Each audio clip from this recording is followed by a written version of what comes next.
Hi అండి అందరికీ. ఈరోజైతే చేపలు పట్టించాము. పిల్లలందరూ ఇంట్లోనే ఉన్నారు, అందుకని చెప్పి చేపలు పట్టించాడు మా నాన్న. వాళ్ళ అబ్బాయిని పిలిపించి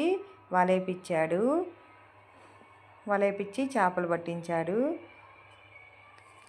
చూడండి ఎంత టెక్నిక్గా వేస్తున్నాడో, మనకైతే చేత కాదు ఆ వలేయడము.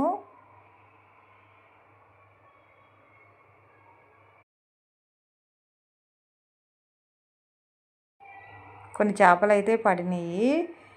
ఈరోజైతే మా హస్బెండ్కి కూడా సెలవే, అందుకని దగ్గరుండి పట్టిస్తున్నాడు. తను కూడా ఉంటాడు, తింటాడు కదా అని చెప్పి. ఇక చూడండి కొన్ని చేపలు అయితే పడినాయి, చిన్నగానే ఉన్నాయి అన్నమాట. ఇంకా వీటిని అయితే అమ్మే శుభ్రం చేసిద్ది. ఇదిగో చూడండి చిన్న చిన్నగా ఉన్నాయి, మరి ఇవేంటో అమ్మే శుభ్రం చేసి మంచిగా వండిద్ది అనమాట. మాకెవరికి చేపల కూర వండుకోవడం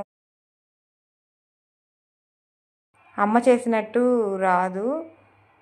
అమ్మ చేస్తే ఏదైనా చాలా బాగుంటుంది, మాకు అంత టేస్ట్ రాదనమాట అసలుకి. నేను వండుకున్న కూరలు అయితే నాన్ వెజ్ నాకు అస్సలు నచ్చదు, మా అమ్మ చేతితో చేస్తే తినాలనిపించిద్ది. అందుకని అమ్మే చేసిద్ది అనమాట. చేపలైనా మాంసమైనా చేపల కూర అయితే ఫస్ట్ క్లాస్గా చేసిద్ది.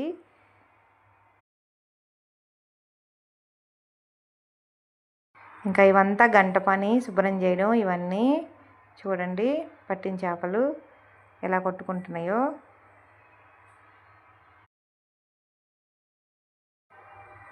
సెలవు వచ్చినా ఆదివారం వచ్చినా మా అమ్మ మా నాన్న మా అన్నయ్య పిల్లల్ని మమ్మల్ని రమ్మంటారు. వాళ్ళకి పిల్లలతోటే ప్రపంచం. పిల్లలకి వండి పెట్టుకోవడం అంటేనే ఇష్టం మా అమ్మకి. ఆమెకు హార్ట్ పేషెంట్ అయినా సరే రమ్మంటుంది, చేసిస్తుంది, అన్నీ చేసిస్తుంది. మాకు పెట్టుకోవడమే ఆమెకు ఆనందం. వద్దమ్మా అన్నా సరే ఊరుకోదు. మేము వెళ్ళి కడుపు నిండా తింటే చాలు అనుకుంటుంది.